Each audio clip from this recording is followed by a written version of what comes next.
Magandang araw mga araw at mga kabaluyan. Kumusta na kayong lahat?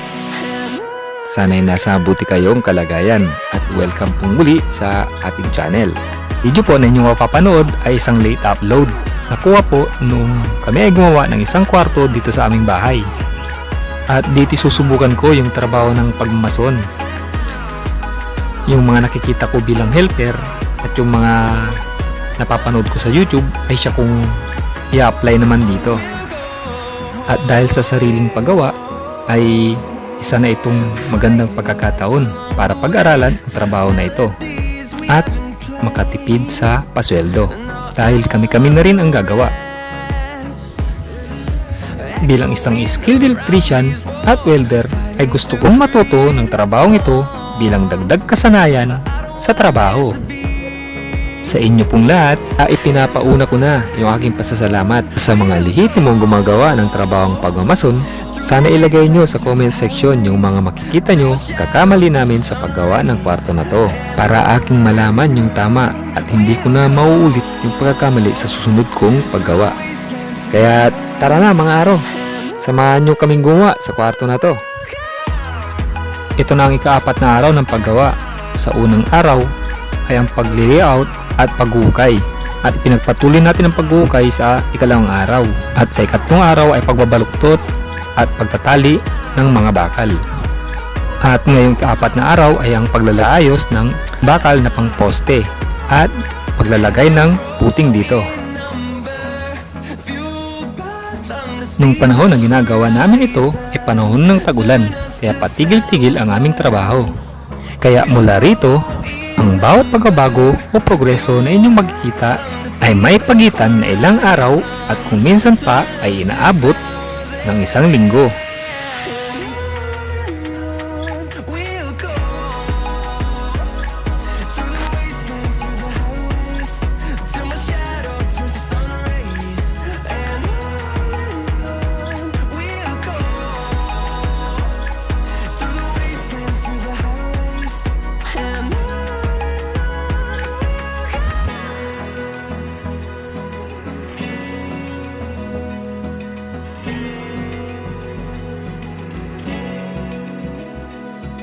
Open eye, feel the waves cut through me, hypnotized by the sounds I'm breathing in. Hold tight, can't make. At dahil noon ay panahon ng tag-ulan, ang aming katabing lupa ay may tanim na palay. Ang paraan ng pagtatanim ng palay na ito ay direct planting o sabog tanim. Iba ang pamamaraan na ito sa parang ating ginamit ng pagtatanim noong tayo nagtanim last year. Kung gusto mong panoorin kung paano kami nagtanim last year, ay click mo lang yung link na makita mo sa taas.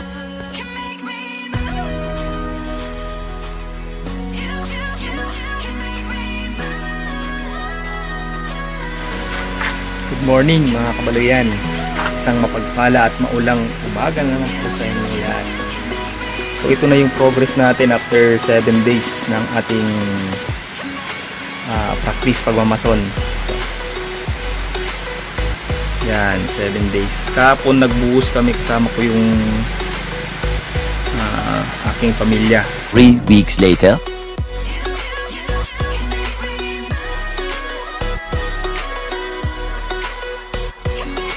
So alive, make it last forever. Stop in time, yeah, I'm surrendering. Hold tight, chemicals collide. Hold tight, hold tight, hold tight. Dripping lights paint the skies, all because of you. Dripping lights paint the skies, only you.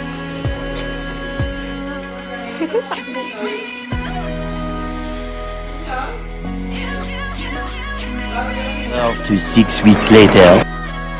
At dito yung nalagyan na ng bubong at dingding, yung matitirang walling ng ating kwarto.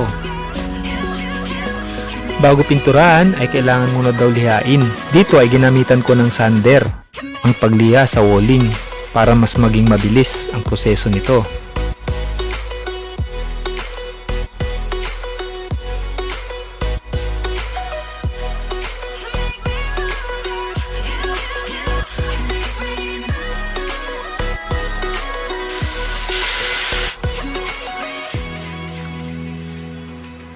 May siling ako dyan eh, yung parang lang. Style ng kama. Diba yung kama dyan ay meron pa nga sa gitna. Yun, diretso lang na gano'n. Tapos single bed na. Kahit walang support sa gitna. At ito na yung itsura ng kwartong ginagawa natin pagkatapos ng mahigit 1 buwan nating paggawa.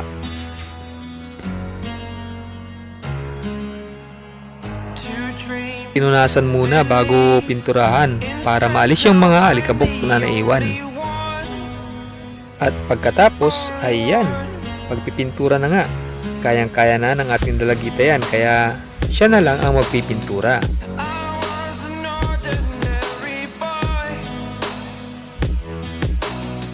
Until I broke the rules, my life destroyed.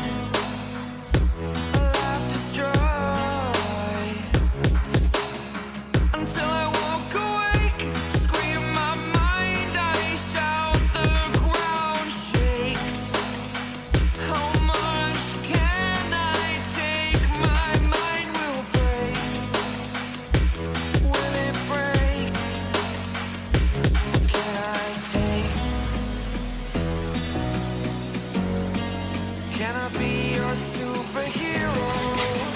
Nagkamali ako sa binigay kong sukat yung pinagawa namin itong bintana. Kung saan mas maliit yung sukat ng frame at salamin ng jalousie, kaya kinakailangan ko tong paliitin. Gawa na rin tayo ng grills para sa bintana.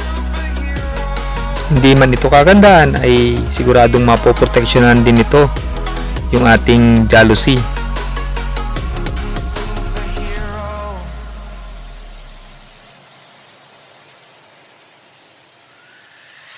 Fly away.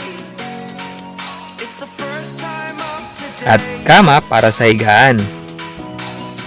Itong sukat pala nito ay para sa single bed lamang. You are the strength, you're all I need.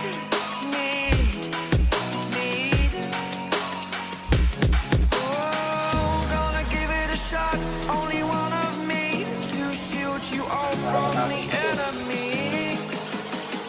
You're super. At tayo na rin ang gumawa ng electrical installation para sa kwarto na ito. At ang ginawa lang natin ay isang sirkito.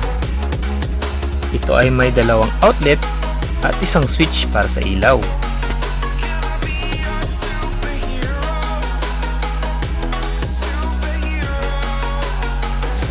Hinintay natin ngayon talaga yung araw na to kasi walang power supply yung ating electric cooperative na silang nakakasama. Kaya ngayon natin gagawin ang termination sa ating panel. So yan yung circuit breaker natin. So ayan na po yung loob ng ating main panel. Panel ng ating circuit breaker. So ayan, kung makikita nyo, nakababalat ng ating mga CB. Dahil na rin sa pag-iingat kasi hindi natin alam baka buhayin agad yung ating power supply. So yan, nakapatay yung ating CB. At saka lagi natin isipin na buhay palagi yung wires natin kahit nakapatay yan. So yan ang isipin natin lagi. So dahil A feel of discontent. I'm finally facing it all. Fearless.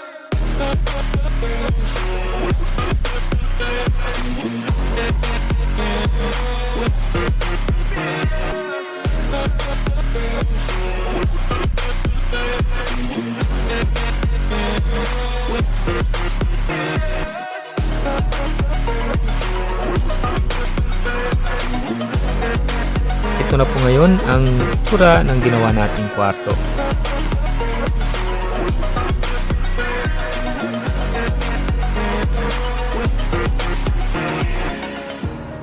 Burning At maraming salamat pong muli sa panonood ng ating video. At sana'y mag-subscribe kayo sa ating channel at huwag kalimutang i-click ang bell button para updated ka sa mga susunod pa nating videos. Again, thank you and God bless us all.